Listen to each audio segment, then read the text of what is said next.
La sala de juntas de Salt Lake City parecía una sala de audiencias, y yo, Katie, de 29 años, era la acusada sentenciada sin derecho a defensa. Gerald, director de operaciones, arrojó mis diapositivas sobre la mesa como si fueran basura contaminada y su risa resonó entre las paredes de vidrio como un veredicto final. Esto no es más que una ilusión. Se derrumbará al primer contacto con la realidad, dijo, mirando a su alrededor como buscando cómplices para su juicio sumario. ¿Alguien revisó este material antes de hacerle perder el tiempo a la Junta? Su tono era puro desdén. Me aferré al borde de la mesa, mis nudillos estaban blancos por estar tan apretados.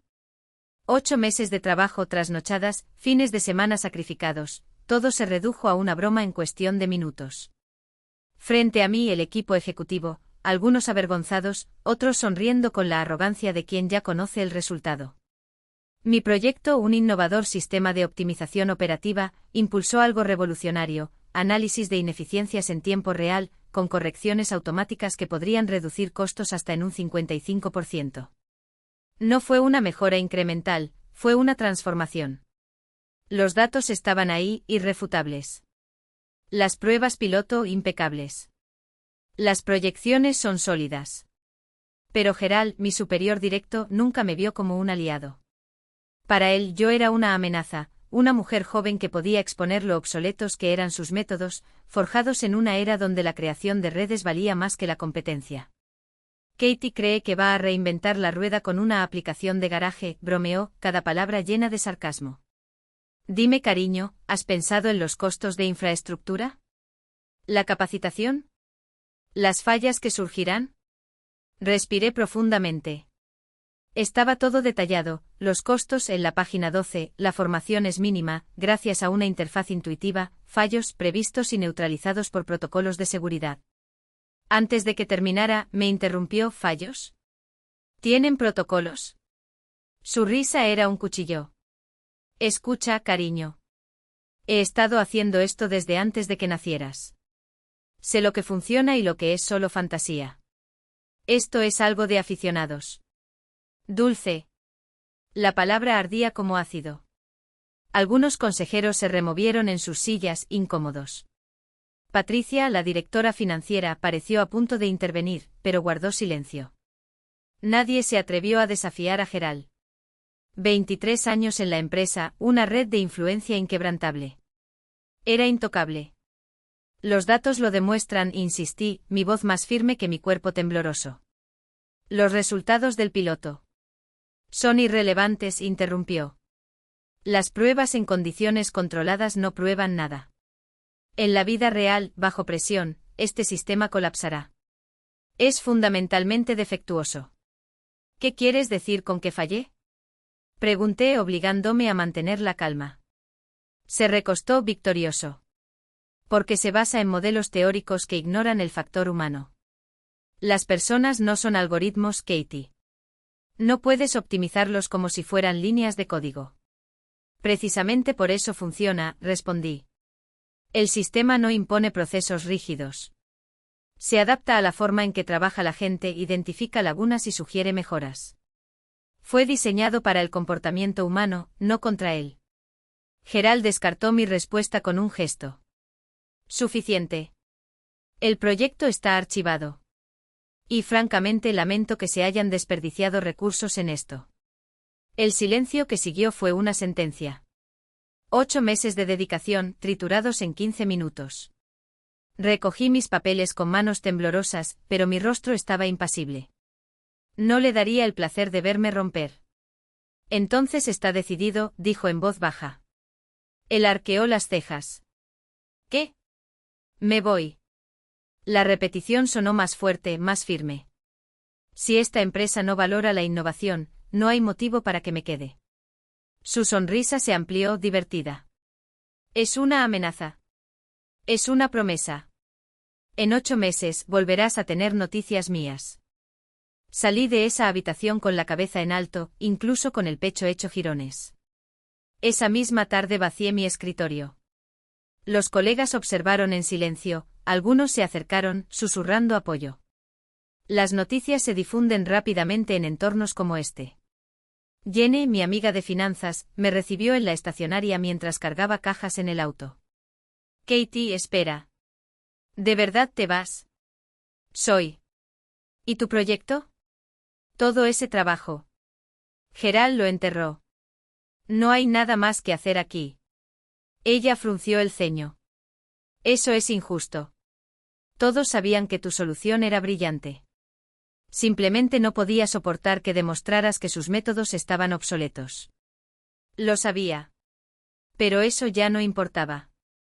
Voy a demostrarle que está equivocado, declaré, y por primera vez desde la reunión, sentí algo más que ira, una determinación férrea. Crecí en un pequeño pueblo en las afueras de Salt Lake, hija de 2 maestros de escuelas públicas que me enseñaron que la ética y el esfuerzo valían más que cualquier atajo. No éramos ricos, pero nunca nos faltó lo esencial. Mis padres me enseñaron a cuestionar, a luchar por la excelencia, a no conformarme con suficientemente bueno. Siempre he tenido facilidad con los números y los patrones. En la escuela secundaria, devoré todas las clases de matemáticas e informática disponibles. Los profesores me alentaron a apuntar a las mejores universidades, pero el costo era prohibitivo. Elegí la universidad estatal, tuve 2 trabajos para mantenerme y me gradué con honores en ingeniería industrial. North Peak me contrató nada más terminar la universidad. Era una empresa mediana, especializada en logística y optimización de la cadena de suministro. El trabajo fue un desafío y disfruté cada minuto. Me dediqué a cada proyecto, aprendí de los analistas senior y ascendí rápidamente de junior a senior. Pero también vi lo que muchos ignoraban: procesos rígidos, sistemas obsoletos, una cultura que premiaba la estabilidad por encima de la evolución. Comencé a documentar estos fracasos, buscando patrones. Al año ya tenía suficiente material para. Mapeó 57 puntos críticos en los que la empresa perdió dinero, desde cuellos de botella operativos hasta redundancias en procesos que nadie cuestionó. Fue entonces cuando nació la idea del sistema de optimización en tiempo real, una solución que iba mucho más allá del software convencional. Fue una revolución operativa. En lugar de rígidos informes trimestrales, el sistema monitoreaba los flujos de trabajo en vivo, identificaba fallas a medida que aparecían y proponía correcciones basadas en análisis predictivos. Presentarle esto a Gerald fue como arrojar una piedra a un estanque en calma. Oleadas de malestar se extendieron antes de que la piedra se hundiera. Escuchó mi discurso con esa sonrisa educada de alguien que ya ha decidido que no te dirá no en la cara, al menos no allí. Interesante, pero necesita más investigación, dije, como si no hubiera pasado meses mapeando cada variable. Lo interpreté como adelante, pero no esperes nada de mí. Y eso es exactamente lo que hice. Durante los siguientes 8 meses, el proyecto se convirtió en mi obsesión. Aprendí 3 lenguajes de programación desde cero, desmontando y volviendo a montar el prototipo hasta que cada línea de código fuera perfecta. Las pruebas internas con un pequeño equipo de voluntarios, personas que, como yo, estaban cansadas de ver cómo se perdían oportunidades en la burocracia, confirmaron lo que ya sabía: funcionó. Y no solo funcionó, aplastó los indicadores actuales.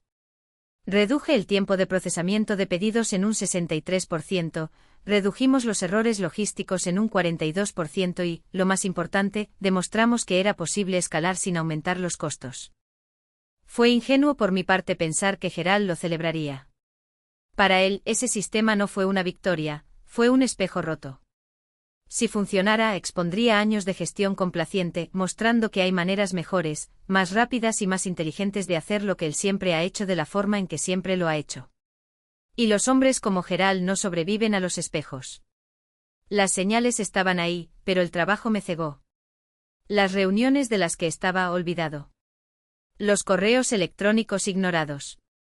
Los comentarios sarcásticos sobre mi fijación por los números en las conversaciones de pasillo. Hasta el día en que, después de una presentación donde le dejé claro que el sistema estaba listo para ser implementado, me llamó en privado y me dijo, con una sonrisa que no llegó a sus ojos: tal vez te estás adelantando demasiado. North Peak tiene sus procesos por una razón. En ese momento lo entendí. No se trataba del sistema. Se trataba de control. Y yo había perdido el mío. Al día siguiente salí del edificio con una caja de cartón y una certeza: no se merecían eso. El código, los datos, la documentación, todo había sido creado fuera del horario laboral, con mis recursos, en mi equipo. Northpeak no tenía derechos sobre mi idea. Casi mi tiempo. Y ese no iba a volver. Sentado en mi apartamento con ahorros suficientes para 3 meses de alquiler y fideos ramen, abrí mi computadora portátil y formulé la pregunta que lo cambiaría todo: ¿cómo se convierte una idea en un imperio? La respuesta no sería fácil. Pasar de empleado a fundador es como saltar de un acantilado e intentar construir un avión en el camino hacia abajo. Devoré artículos, podcast, historias de startups que fracasaron y aquellas que explotaron. Entre una taza de café frío y otra, descubrí que el secreto no estaba en tener todas las respuestas, sino en saber qué preguntas hacer. Y así apareció por primera vez su nombre, Vivian Carter. Capitalista de riesgo de Salt Lake City, conocido por apostar por ideas locas con fundamentos sólidos. Encontré su correo electrónico, escribí un mensaje, lo borré, lo reescribí 7 veces, hasta que cada palabra se sintió como un puñetazo en el estómago, tal como a ella le gustaba. Su solución resuelve un problema que el 90% de las empresas ni siquiera saben que tienen. ¿Hablemos? 2 días después la respuesta: café mañana a las 10 de la mañana. No llegues tarde. Vivian tenía el tipo de presencia que hacía que tu columna se enderezara incluso antes de abrir la boca. Vestida con la precisión de un director ejecutivo que no pierde el tiempo, escuchó mi discurso sin pestañear, haciendo preguntas que desmantelaban suposiciones como un cuchillo cortando papel. ¿Por qué dejaste tu trabajo para jugar esto?, preguntó cuando terminé. Le hablé de Gerald, del encuentro en el que mi carrera se convirtió en una broma, de la caja de cartón y de la certeza de que o la construiría o moriría en el intento. Ella sonrió. No de la manera condescendiente de alguien que piensa que eres ingenuo, sino de la manera de alguien que reconoce un incendio cuando lo ve. Genial. Tienes algo que demostrar. Este es el mejor combustible que existe. 3 semanas después, con el visto bueno de Vivian y 2 inversores ángeles más que atrajo a la mesa, nació Streamline Solutions. El nombre era una declaración, simple, directo, sin lujos, exactamente como el sistema que íbamos a vender. Los primeros meses fueron de guerra. Jornadas de 16 horas, noches aprendiendo a gestionar un equipo, lidiando con inversores que ayer querían resultados, navegando por un mar de contratos y cumplimiento que ni siquiera sabía que existían. Me equivoqué. Muy. Subestimé los plazos, gasté efectivo más rápido de lo planeado, contraté personas que no podían manejarlo. Pero el sistema evolucionó con cada error. Cada iteración lo hacía más rápido, más inteligente y más despiadado. Y luego en el 4.º mes sucedió, la versión beta funcionó. No casi funcionó. No necesita ajustes. Funcionó. Ofrecimos pruebas gratuitas a pequeñas empresas a cambio de comentarios y la respuesta fue un tsunami. En cuestión de semanas teníamos una lista de espera. Una empresa de transporte redujo los residuos operativos en un 48% en 30 días. Una fábrica redujo los costos en un 52%. Los números no mentían, estábamos sentados sobre una bomba. Pero sabía que para lograrlo realmente necesitábamos escala. Y la escala, en mi mundo, tenía un nombre: Belton Industries. 5 meses después de dejar Northpeak, estaba en una sala de reuniones en el piso 20, frente a ejecutivos del conglomerado tecnológico más grande de la región. Habían oído hablar de nuestros resultados beta y querían verlo por sí mismos. Mostré el sistema en acción, analizando flujos en tiempo real, identificando cuellos de botella en segundos, soluciones personalizadas basadas en datos que nadie más vio. Presenté estudios de casos. Respondí a cada objeción técnica con datos irrefutables. Douglas, el director de adquisiciones, me observaba desde el fondo de la mesa con esa mirada de un cazador evaluando a su presa. Cuando terminé, se cruzó de brazos. ¿Cuántas personas hay en tu equipo? 3 desarrolladores a tiempo completo, un consultor de marketing a tiempo parcial y yo. Él levantó una ceja. ¿Ustedes 4 hicieron esto? Nosotros 4 y un problema que pasarías 2 años y millones tratando de resolver, asterisco. Douglas sonrió. No del modo amistoso de alguien que está siendo educado, sino del modo de alguien que acaba de encontrar una ganga. Confiando. Realista, corregí. Dijeron que se pondrían en contacto. Salí de la sala sabiendo que juegos como ese no se pueden decidir en reuniones.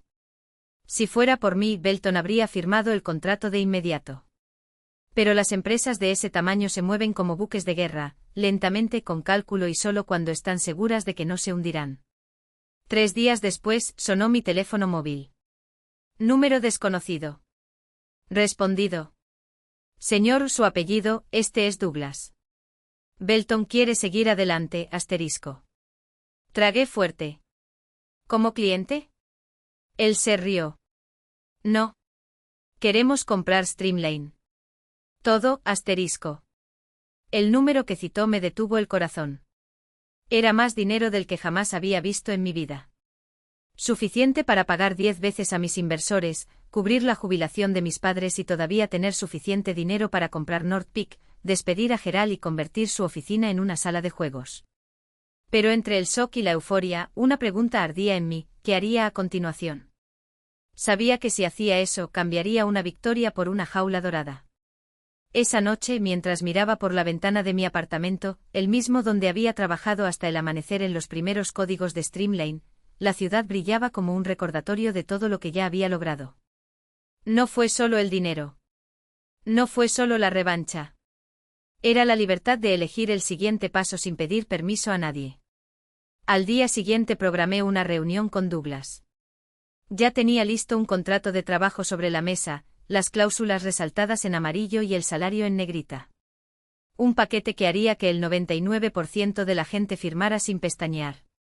Katie comenzó empujándome el documento: esto es solo el comienzo. Contigo al mando podemos revolucionar la industria. Sonreí, tomé el bolígrafo que me ofrecía, y lo dejé a un lado. Douglas dijo cruzando las manos sobre la mesa: no construí Streamline para convertirme en otro engranaje de una máquina gigante. Lo construí para demostrar que las cosas se pueden hacer de manera diferente. Él frunció el ceño sorprendido. ¿Te niegas? Digo que tengo otra propuesta. Sus ojos se entrecerraron, interesados. Escucho. Usted compró la tecnología, continué, pero quiero los derechos para desarrollarla fuera de Belton. Con mi propio equipo. Mi propia visión. Belton obtiene una participación minoritaria, acceso exclusivo a las actualizaciones durante 2 años y yo conservo el control creativo. A cambio, tienes un producto innovador sin los costos de una división interna obstaculizada por la burocracia. Silencio. Douglas se recostó en su silla y estudió mi rostro como si intentara descifrar un código. Usted pide autonomía total. Estoy pidiendo lo que siempre debí tener. Él se rió en voz baja e impresionado. Eres incluso más ambicioso de lo que pensábamos. No es ambición. Ajusté mi postura, firme. Eso es seguro. Sé en lo que puede llegar a ser esta tecnología. Y sé que aquí dentro crecerá a la velocidad que Belton lo permita. ¿Afuera? Puede crecer a la velocidad que yo determine. Douglas se cruzó de brazos. ¿Y si decimos que no? Entonces lo miré sin pestañear: habrás comprado un sistema brillante, y verás cómo lo supera en 3 años alguien que no tuvo miedo de correr más riesgos. Me miró fijamente durante un largo momento. Luego recogió el contrato que estaba sobre la mesa y lo partió por la mitad. Está bien, Katie. Extendió la mano. Hagámoslo a tu manera. Cuando salí de esa habitación ya no era el ingeniero que había sido humillado en una reunión. Ella no era la damisela en apuros que necesitaba demostrarle algo a Gerald. Ella fue una fundadora. Un visionario. Y por primera vez no había un techo de cristal sobre mi cabeza, solo el cielo. Esa noche le envié un mensaje a Vivian, mi primera inversora. Empecé algo nuevo. Esta vez sin pedir permiso. Ella respondió en segundos. De eso estaba hablando en la cafetería hace 2 años. Finalmente lo entiendes. Sonrisa. Porque esta vez no estaba simplemente construyendo una empresa. Estaba construyendo un imperio. Entonces recordé por qué había dejado North Peak en primer lugar. No fue solo la frustración de trabajar dentro de sistemas lo que sofocó la innovación como si fuera una amenaza. No fue solo el cansancio de librar batallas políticas para lograr lo básico. Era algo más profundo: la certeza de que algunos lugares no están hechos para quienes quieren cambiar el juego, sino para quienes se contentan con jugar según las reglas de otras personas. Esa noche quedé con Vivian para cenar en un restaurante del centro. Quería celebrar la adquisición, pero rápidamente se dio cuenta de que mi mente estaba en otra parte. Pareces distante, dijo después de que le preguntamos. Estoy tratando de descubrir qué hacer con mi vida ahora, confesé. Beltorn quiere contratarme permanentemente. Es una gran oportunidad, pero no estoy seguro de que sea lo que quiero. Vivian dejó su copa de vino y me miró con esa mirada que siempre me hacía repensar todo. ¿Qué quieres, Katie? Ya no lo sabía. Hace un año solo quería construir algo que funcionara. Lo logré. Y aún así, la victoria tuvo un sabor amargo. No estoy descontento, aclaré. Estoy orgulloso de lo que hemos logrado. Pero extraño el desafío de empezar de cero. Trabajar para Beltorn se siente seguro. Y claro, a mí me suena a aburrimiento. Ella sonrió de esa manera que precede a una verdad incómoda. Así que no elijas el camino seguro. Ahora tienes el dinero para correr riesgos. Podría lanzar algo completamente nuevo. Podría invertir en otros fundadores. Podría tomarme un año sabático y viajar por el mundo. Has ganado la libertad de elegir. Esas palabras resonaron en mí en los días siguientes. Había pasado tanto tiempo obsesionado con demostrar que Gerald estaba equivocado que nunca me detuve a preguntar, ¿y ahora qué? Ahora que había ganado, el camino a seguir no era una línea recta, era un mapa en blanco. Mientras tanto, la historia de mi tarjeta de agradecimiento cobró vida propia. Lo que comenzó como una broma interna en North Peak se convirtió en un caso icónico en los círculos empresariales. Alguien creó un meme con una captura de pantalla de la noticia de la adquisición y la leyenda, ya no es tan inútil, ¿eh? Miles de acciones. Y de repente mi bandeja de entrada se llenó de mensajes de extraños. Ingenieros cuyas ideas fueron descartadas por jefes miopes. Emprendedores a quienes les dijeron que sus proyectos nunca funcionarían. Jóvenes profesionales aplastados por entornos tóxicos, agradecidos de haber encontrado el coraje para defenderse. Pero un mensaje se me quedó grabado más que todos ellos. Era de una mujer llamada Claire, de una fábrica en Denver. Había desarrollado un sistema de gestión de inventario que podría ahorrarle millones a su empresa, pero su supervisor bloqueó cualquier intento de presentarlo a la dirección. Estuve a punto de rendirme, escribió, hasta que leyó su historia. Recordé que a veces hay que salir a ganar. Acabo de dimitir. Estoy aterrorizada, pero también electrizada. Gracias por demostrar que era posible. Respondí de inmediato y le ofrecí ponerla en contacto con Vivian y otros inversores que pudieran estar interesados en el proyecto. Durante las siguientes semanas intercambiamos varios correos electrónicos y fue entonces cuando todo cobró sentido. No quería trabajar para Beltorn. No quería fundar otra empresa solo. Quería ayudar a personas como yo, aquellas con ideas brillantes atrapadas en sistemas podridos o sin los recursos para despegar. Llamé a Vivian y le conté mi plan, utilizar parte del dinero de la adquisición para crear un fondo de inversión ángel, centrado en proyectos rechazados por empresas establecidas. Quería encontrar el próximo yo, alguien con un potencial pasado por alto, alguien que solo necesitaba una oportunidad. Esto es perfecto para ti, dijo Vivian sin dudarlo. Sabes exactamente lo que es estar en esa posición. Sería una mentora increíble para los fundadores al comienzo de su viaje. En un mes estructuramos el fondo. Traje a 2 inversores más para diversificar nuestra experiencia y definimos criterios claros. Buscaríamos innovaciones abandonadas por burocracia, miedos o egos corporativos. Cuando lo anunciamos, las solicitudes inundaron mi bandeja de entrada. Pero mientras planeaba el futuro, el pasado volvió en mi contra. Jenny me llamó una noche con la voz tensa. Katie, las cosas están mal aquí. Muy malo. Gerald está perdiendo el control. ¿Qué pasó? Después de que su tarjeta se volvió viral, el consejo comenzó a hacer preguntas. Contrataron auditores para revisar el departamento y descubrieron que durante los últimos 5 años, Gerald había bloqueado o saboteado múltiples iniciativas de innovación. Proyectos que podrían haber ahorrado millones a la empresa. No fuiste un caso aislado, reveló. Era un patrón. Un escalofrío me recorrió. ¿Saboteó otros proyectos? Al menos 8 documentados hasta el momento. Algunos se fueron. Otros simplemente dejaron de intentarlo. Gerald vio la innovación como una amenaza a su autoridad. Luego aplastó sistemáticamente todo lo que pudiera hacerle parecer incompetente. Esto es enfermizo. Se pone peor, interrumpió Jenny.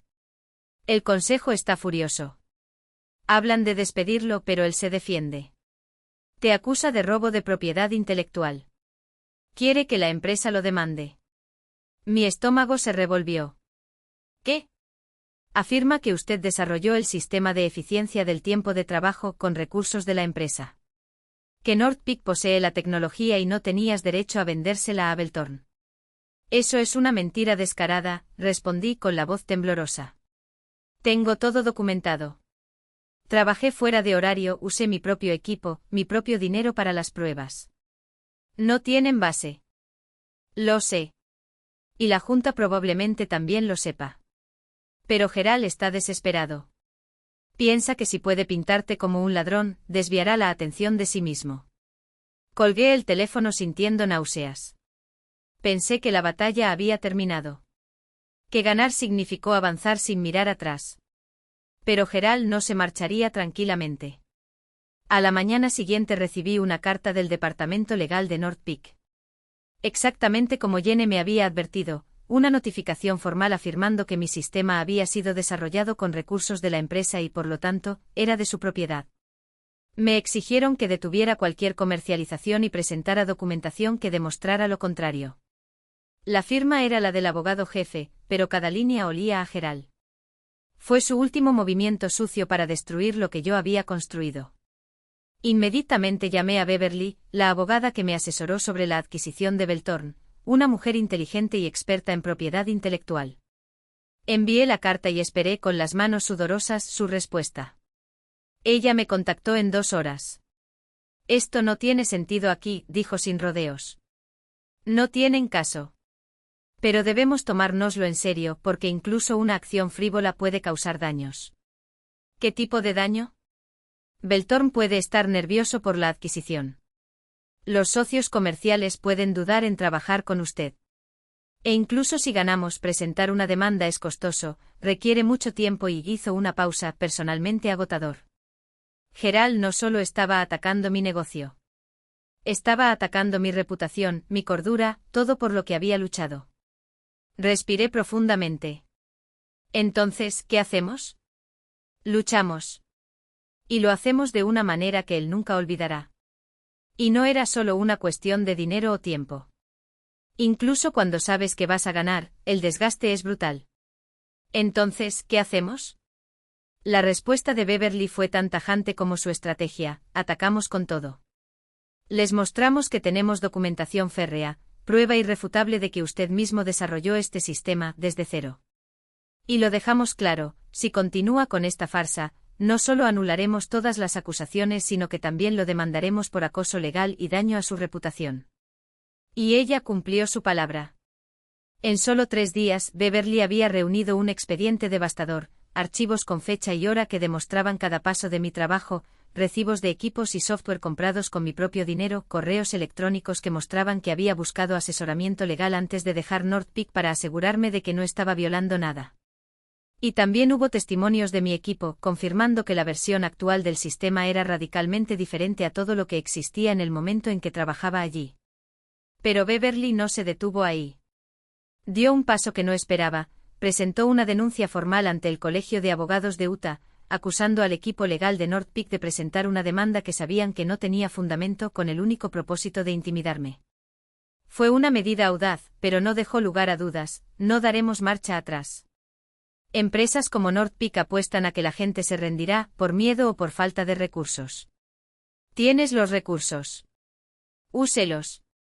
El efecto fue inmediato. Según Jenny, la junta directiva de Northpeak entró en pánico cuando se enteró de la denuncia. No habían considerado la debilidad de las acusaciones de Gerald al autorizar la carta de intimidación. Ahora se enfrentaban a la posibilidad de sanciones disciplinarias, y eso lo cambió todo. Una semana después sonó el teléfono. Era Patricia, la directora financiera de North Peak. Quería una reunión personal para resolver la situación. Me llevé a Beverly conmigo. Nos reunimos en una sala de reuniones neutral a medio camino entre Salt Lake City y la sede de North Peak. Patricia llegó acompañada de Howard, un abogado externo de pelo gris y expresión visiblemente incómoda. Ella fue directa al grano. Queremos acabar con esto rápido y sin estridencias. Después de revisar la documentación que envió su abogado, quedó claro que North Peak no tiene base legal para reclamar su sistema. Retiraremos la carta de intimidación y emitiremos una declaración formal reconociendo que usted desarrolló la solución de forma independiente. Beverly se cruzó de brazos. ¿Y qué quieres a cambio? Que retire la denuncia ante el colegio de abogados, respondió Patricia. Y firmar un acuerdo mutuo de no difamación. No hablas mal de North Peak y nosotros no hablamos mal de ti. Miré a Beverly. Sacudí la cabeza con firmeza. No. Patricia parpadeó sorprendida. No, repetí. Retiro la denuncia, pero no firmo ningún acuerdo de silencio. Nunca he dicho nada malo sobre North Peak aparte de informar hechos. La tarjeta de agradecimiento que le envié a Gerald se volvió viral, pero yo no creé el meme ni orquesté las repercusiones. Esto sucedió porque la gente se identificó con la historia. No fingiré que nada de esto existió, ni guardaré silencio sobre mi propia experiencia. Howard empezó a protestar, pero Patricia lo detuvo con un gesto. Tienes razón, admitió en voz baja. Fue una exageración de nuestra parte. Ahí mismo cerraron el trato, retirarían la carta, emitirían el comunicado y yo abandonaría la denuncia. Debería haber sido el final. Pero cuando nos levantamos para irnos, Patricia pidió hablar conmigo en privado. Beverly se fue y cerró la puerta. Hay algo que necesitas saber, dijo, su voz más profunda de lo habitual. La Junta votó ayer para despedir a Gerald inmediatamente. También hemos abierto una investigación completa sobre su conducta durante los últimos 10 años. Y lo que estamos encontrando, hizo una pausa, como sopesando sus palabras, es inquietante. Jenny había mencionado que bloqueó proyectos. Fue mucho peor. Gerald destruyó documentación, mintió a la Junta sobre la viabilidad de las iniciativas y, en al menos 3 casos, se atribuyó el mérito del trabajo de sus subordinados. Uno de estos empleados, tan desmoralizado, abandonó toda la industria. Ahora estábamos tratando de localizarlo para hacer las paces. Sentí una mezcla de triunfo y tristeza. Me alegra que estén tomando medidas, pero estas personas merecían justicia cuando esto estaba sucediendo. Lo sé, Patricia bajó la mirada. Les fallé por no hablar antes. Es un peso que voy a cargar. Pero quería que supieras, estamos tomando medidas serias para cambiar la cultura en North Peak. Nuevas políticas, consultores externos, contratación de talento diverso para reconstruir el departamento de operaciones. ¿Por qué me cuentas esto? Ella dudó. Porque nos gustaría que consideraras asesorarnos. No de forma permanente, pero sí ayudando a establecer procesos más justos de evaluación de propuestas de innovación. ¿Entiendes cómo salieron mal las cosas? ¿Podrías ayudarnos a solucionarlo? Me quedé en silencio por un largo momento. Una parte de mí quería borrar North Peak de mi memoria para siempre. Pero otro lo vio como una oportunidad real de marcar la diferencia, evitar que lo que me pasó a mí le vuelva a pasar a otra persona. Lo pensaré, respondí finalmente. Pero no prometo nada. Eso es justo. La noticia del despido de Gerald se extendió por toda la industria en cuestión de días. A diferencia de mi historia, que había sido compartida como inspiración, su caída se convirtió en una advertencia. Artículos en publicaciones empresariales analizaban los peligros de la gestión tóxica y la importancia de fomentar la innovación. Se citó North Peak como ejemplo de lo que no se debe hacer. Intenté ignorarlo, pero fue imposible. Amigos y contactos seguían enviándome enlaces, informes, publicaciones, un hilo de Twitter que documentaba casos de ingenieros talentosos expulsados de empresas por jefes inseguros, siendo mi caso el más dramático. Gerardo se ha ido. Su perfil de LinkedIn ha sido eliminado. No respondió a los periodistas. Según Jenny, había contratado una empresa de gestión de crisis para intentar salvar su reputación, pero fue inútil. Demasiados exempleados hicieron públicas sus propias historias de humillación y abuso. Debería sentirme victorioso. Pero sobre todo, estaba exhausto. Esa batalla había consumido meses de mi vida.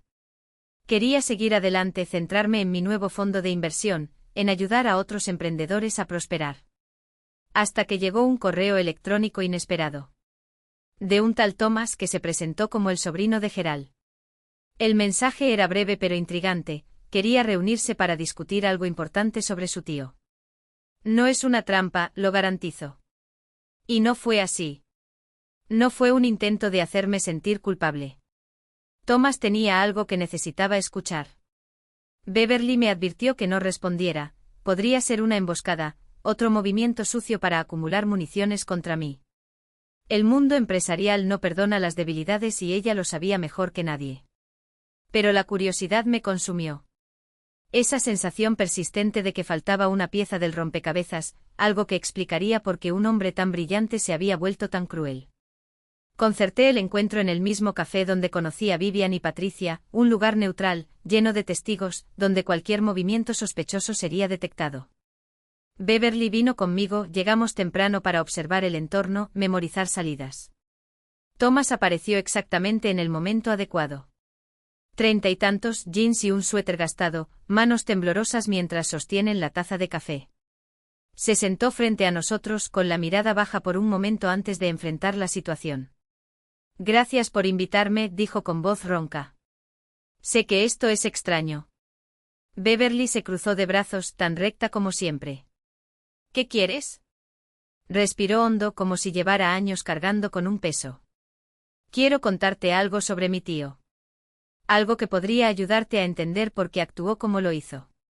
Hizo una pausa, levantando las manos en señal de rendición. No estoy justificando lo que hizo. Lo que te hizo a ti y a los demás estuvo mal. Pero creo que mereces saber la historia completa. Me incliné ligeramente hacia adelante, el instinto me decía que esas palabras cambiarían algo en mí. Estoy escuchando. Hace 20 años, Gerald trabajaba en un hospital de Boston cuando desarrolló una revolucionaria herramienta de diagnóstico médico. No solo fue bueno, fue brillante. 2 años de noches de insomnio, pruebas, ajustes, hasta que finalmente presentó el proyecto a la dirección. Les encantó. Thomas cerró los ojos por un segundo, como si reviviera el dolor de su tío. Entonces el director clínico del hospital le quitó todo. Dijo que como Gerald era un empleado, el invento pertenecía a la institución. Le quitaron el proyecto de las manos, se lo dieron a otro médico para que lo vendiera, y este tipo se hizo millonario. Gerald no ganó ni un centavo. Ni siquiera reconocimiento. Sentí que se me hundía el estómago. Fue exactamente el tipo de traición que convirtió a los soñadores en cínicos. Así que eso es lo que te volvió tan paranoico respecto de la innovación, murmuré. Nunca lo superó. Lo destruyó, confirmó Thomas con la voz quebrada. Profesional y personalmente. Empezó a ver cualquier idea nueva como una amenaza, y a cualquier innovador como un ladrón potencial. Se convirtió en el monstruo que una vez lo aplastó. Beverly no tuvo paciencia para andarse con rodeos. ¿Por qué nos cuentas esto ahora? Thomas bajó la cabeza. Mi tío está enfermo. Cáncer de páncreas. Los médicos le dieron 6 meses como máximo. Hizo una pausa, tragando saliva. Está muriendo lleno de amargura. Lleno de arrepentimiento. Me pidió hablar contigo porque quiere disculparse, pero no tiene el valor de hacerlo en persona. De repente el café se volvió demasiado pequeño. El ruido de las tazas, las risas en la mesa de al lado, todo sonaba lejano, como si estuviéramos dentro de una burbuja. No te estoy pidiendo que lo perdones, continuó Thomas. Solo estoy transmitiendo el mensaje. Él sabe lo que hizo. Sabes que lastimas a la gente. Y vaciló, lo siente. No es que cambie nada, pero pensé que merecían saberlo. Dejó una tarjeta de presentación sobre la mesa, se levantó y se fue sin mirar atrás. Beverly y yo nos sentamos en silencio durante largos minutos, el peso de esos segundos se extendía como una sombra. Eso no cambia lo que hizo, dijo finalmente con dureza. Lo sé, respondí. Pero explica muchas cosas. Durante los días siguientes, la historia de Thomas no salía de mi cabeza. Gerald había sido el villano de mi viaje, el obstáculo que tuve que superar para demostrar mi valía. Pero antes de eso, también había sido una víctima. Alguien cuyo trauma lo había convertido en algo que odiaba. No justificó sus acciones, pero añadió una capa de tragedia a la batalla que pensé que había dejado atrás.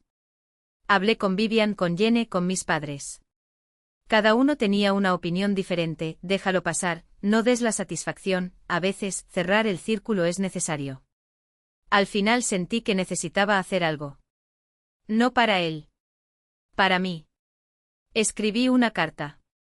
No perdoné. No pretendí que lo que hizo fuera aceptable.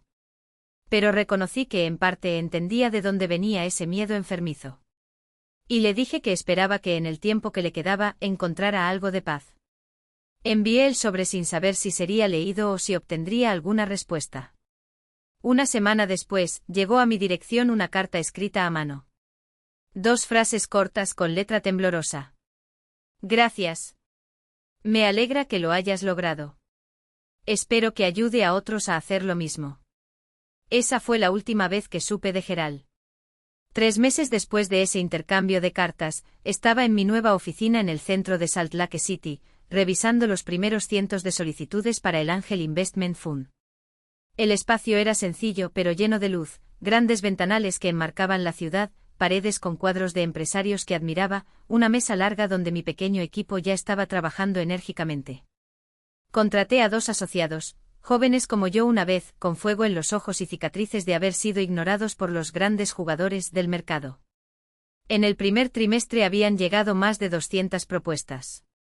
Historias que eran dolorosamente familiares, ingenieros con prototipos revolucionarios rechazados por jefes temerosos, diseñadores con soluciones brillantes descartadas como poco prácticas, profesionales de la salud como Bethany, una enfermera de Phoenix cuyo sistema de monitoreo de pacientes podría salvar miles de vidas si alguien le diera una oportunidad.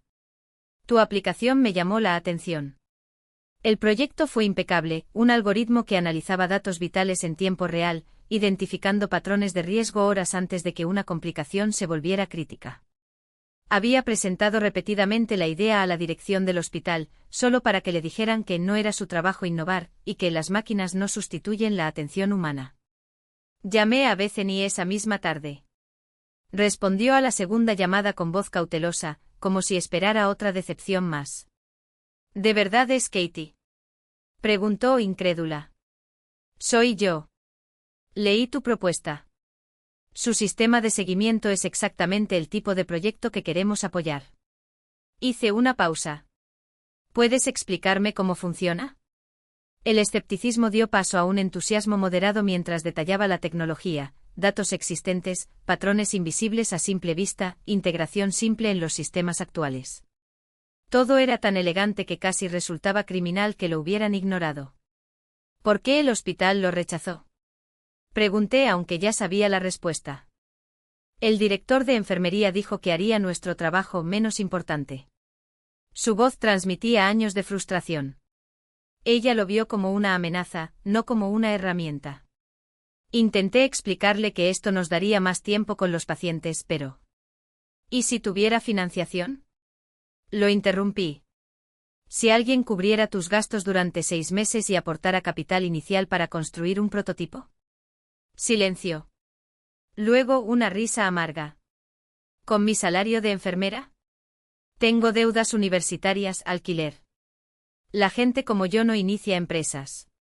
¿Y si te dijéramos que esto podría cambiar? Insistí. Envíanos tus especificaciones técnicas y un presupuesto detallado. Si todo va bien, haremos una oferta dentro de 2 semanas. Escucharla llorar al otro lado de la línea fue como revivir mi propio alivio hace años. No tienes idea de lo que eso significa, repitió. Pero lo hice. Lo sabía exactamente. No eran solo los requisitos reglamentarios los que la asustaban. Fue el peso de décadas de un sistema lo que enseñó a personas como Bethany a creer que la innovación era privilegio de unos pocos y que ella, con sus facturas atrasadas y su título de enfermería, nunca sería parte de ese grupo.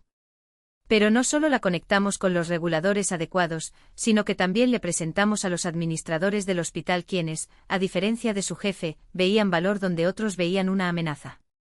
No solo le dimos capital, sino también la red, el apoyo legal y la confianza que nadie más le había ofrecido. Y Betania no fue la excepción. En los primeros 6 meses del fondo convertimos el no en sí a 12 proyectos que el mundo casi pierde. Un maestro que desarrolló una plataforma de aprendizaje adaptativo para niños con dislexia después de que durante años le dijeran que el sistema no está preparado para ello.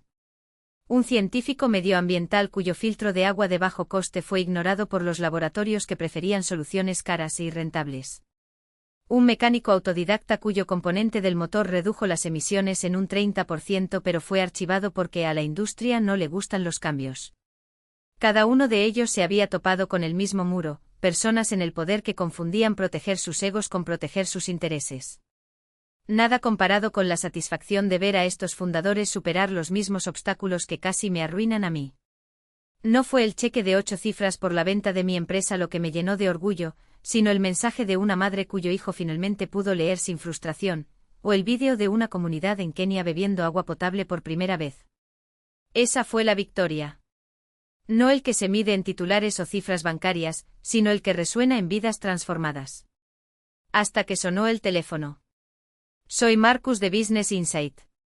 Estoy escribiendo un informe sobre fondos de inversión que invierten en nichos innovadores. Nos llamó la atención tu trabajo, dijo la voz al otro lado de la línea, directa, pero con un tono de genuina curiosidad. ¿Qué hace que su fondo sea diferente? Respiré profundamente. Podría haber dado la respuesta estándar: buscamos rentabilidades superiores a la media en mercados no explotados. Pero algo me hizo detenerme. Nosotros financiamos lo que otros matan, respondí. La mayoría de los fondos buscan ideas aprobadas por comités, consejos, personas que ya tienen poder. Buscamos aquellos que fueron rechazados por estos mismos comités. Porque, la mayoría de las veces, quienes están en la cima no quieren innovación, quieren control. Silencio. Entonces. Esa es una tesis audaz. ¿De dónde surge esta convicción? Fue entonces cuando conté toda la historia. No es la versión editada que repetí en los cócteles de networking: me fui, construí, vendí, ahora invierto. Conté el sudor de mis palmas en la sala de Geral, la risa sarcástica que todavía me despertaba por las noches, los meses de dormir en el sofá de un amigo mientras codificaba hasta el amanecer.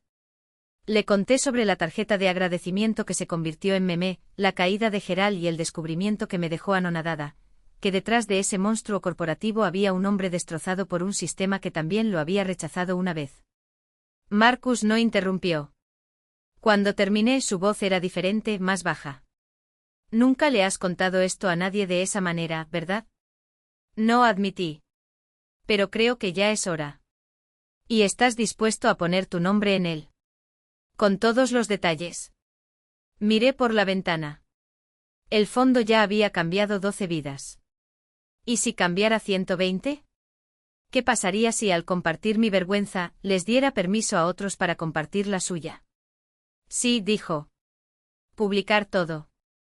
6 semanas después el artículo apareció con un título que no esperaba: de la humillación en la sala de juntas a un fondo de $100 millones, como un ingeniero está rescatando las ideas que nadie quería.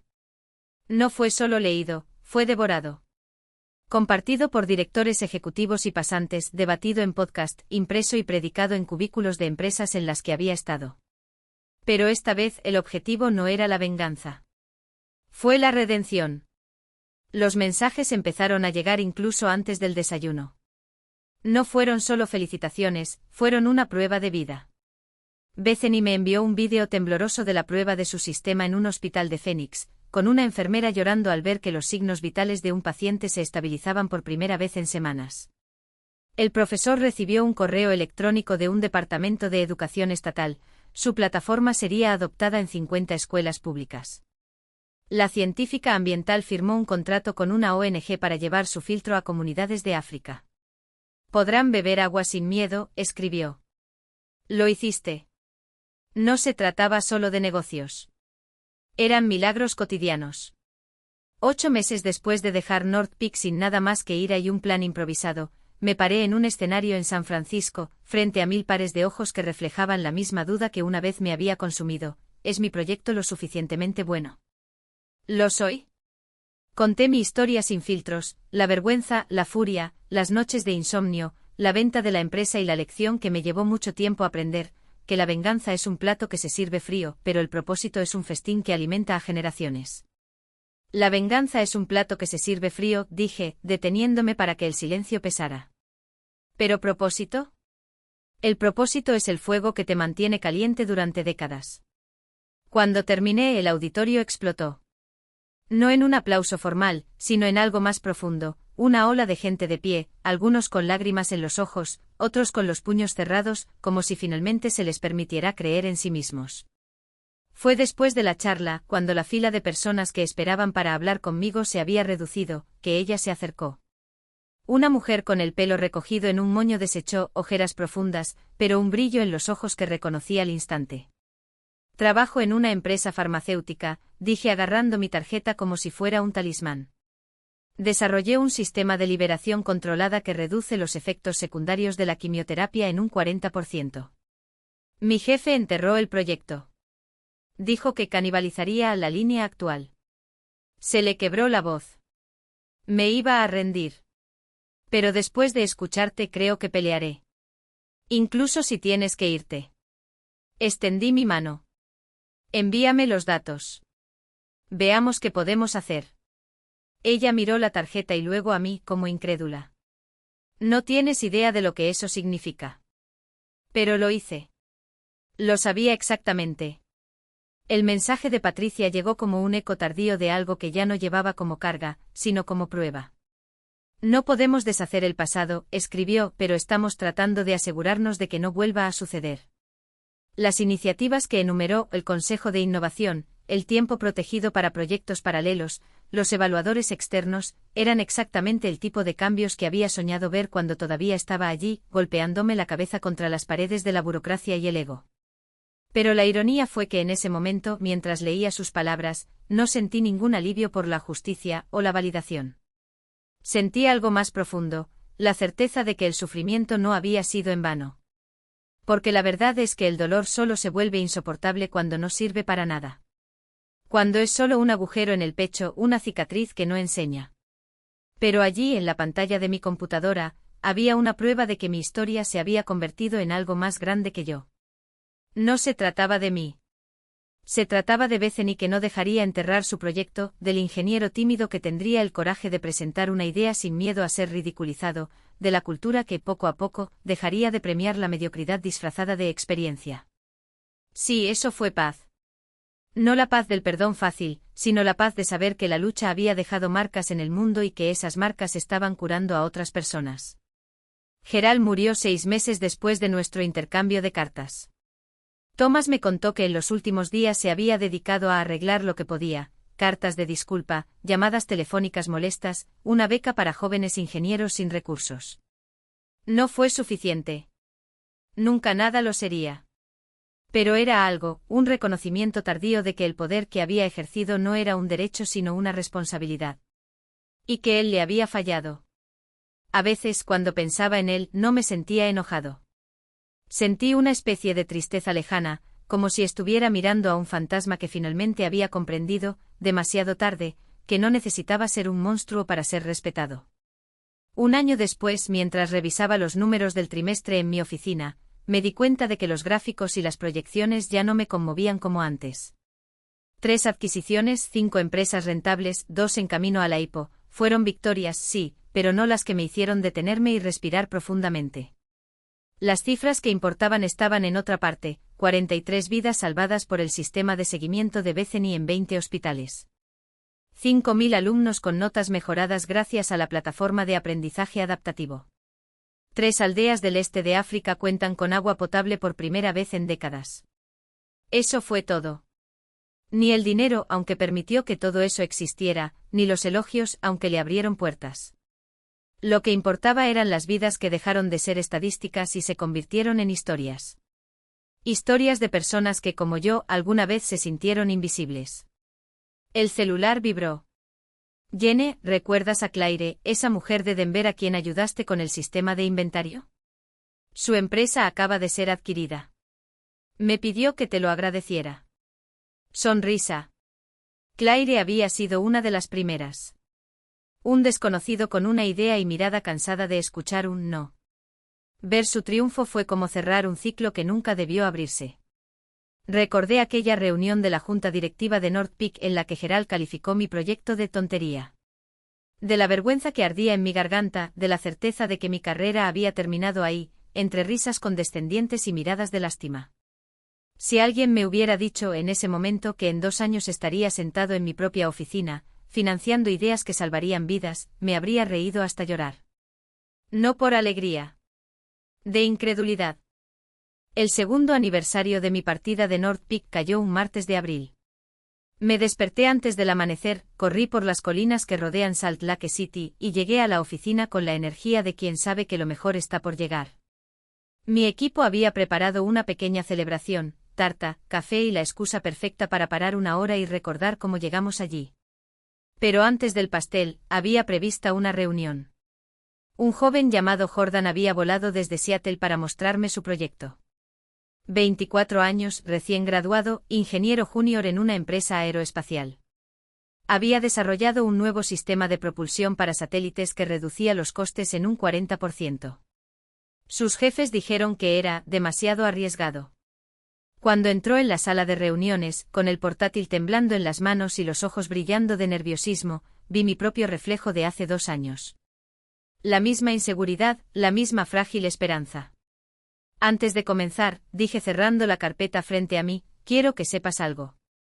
Independientemente de lo que pase hoy aquí, tu idea tiene valor. Lo financiemos o no, funcione o no. El hecho de que usted haya creado esto, que haya tenido el coraje de traerlo aquí, es suficiente. No dejes que nadie te convenza de lo contrario. Jordan exhaló como si hubiera estado conteniendo la respiración desde que entró al edificio.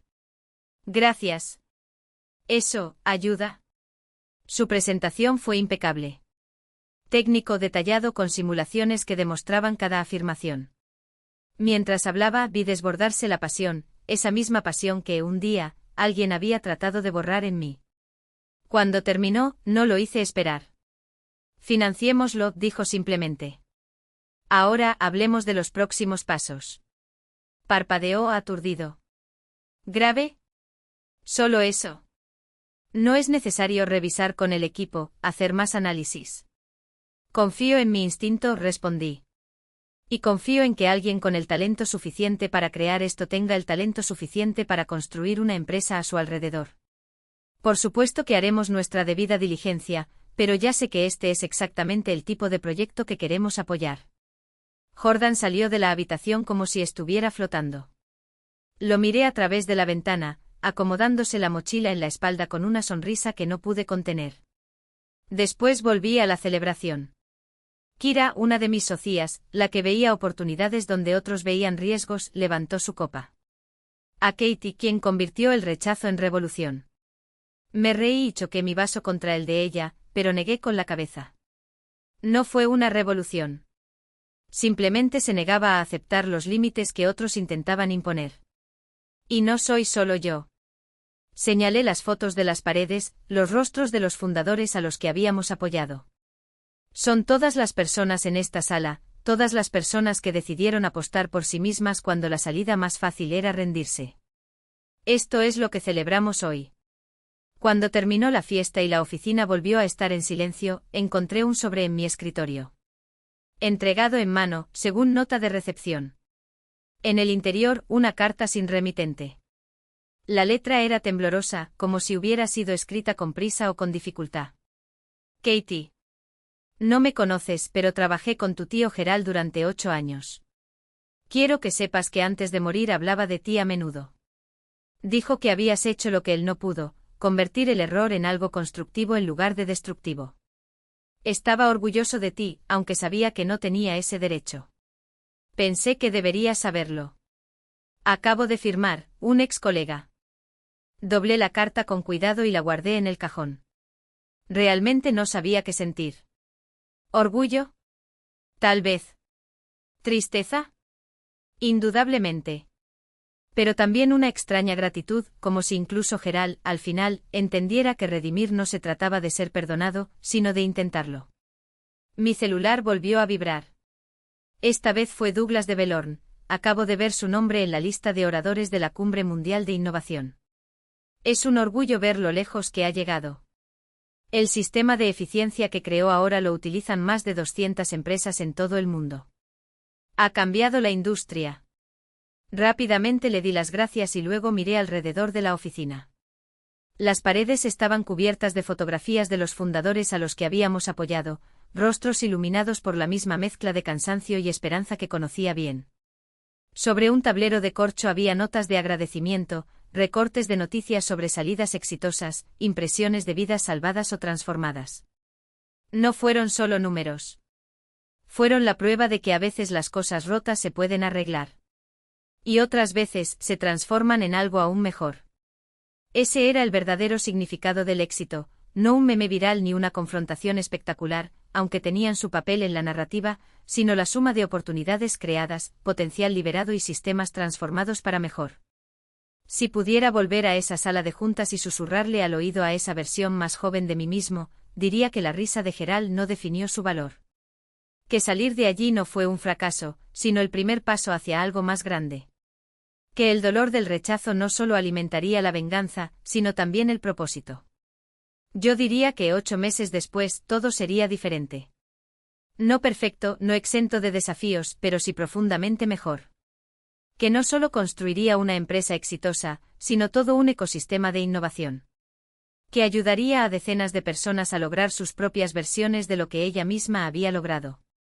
Y que esa tarjeta de agradecimiento, ese pequeño, casi mezquino gesto de triunfo, terminaría significando menos que los miles de agradecimientos que vendrían después de vidas que ella ayudaría a cambiar. Gerald nunca se recuperó de la desgracia en North Peak. Tras su despido, luchó por encontrar un espacio en la industria. Las empresas habían leído los artículos, visto las publicaciones en las redes, escuchado los relatos de ex empleados. Su reputación quedó arruinada sin posibilidad de reparación. Pasó sus últimos meses tratando de redimirse, escribió cartas de disculpa, buscó a aquellos a quienes había lastimado. Algunos lo perdonaron. Otros no lo hacen. Cuando murió, su obituario destacó sus primeros logros, pero omitió de manera reveladora sus últimos años. La consultora contratada para reconstruir su imagen cerró su expediente en silencio. Al final, su legado no fueron sus décadas en posiciones de poder, sino la advertencia en la que se convirtió, una historia sobre el precio de aplastar la innovación para proteger el ego. En cuanto a mí, seguí construyendo algo que importaba. El fondo de inversión se ha convertido en uno de los más exitosos del país, conocido por apostar por fundadores inusuales y con ideas disruptivas. Mirando hacia atrás, me doy cuenta de que la parte más dulce de mi viaje no fue ver caer a Gerald, sino ver cómo otras personas se levantaban, aquellas que podrían haberse rendido si no hubieran visto a alguien como ellos triunfar contra todo pronóstico.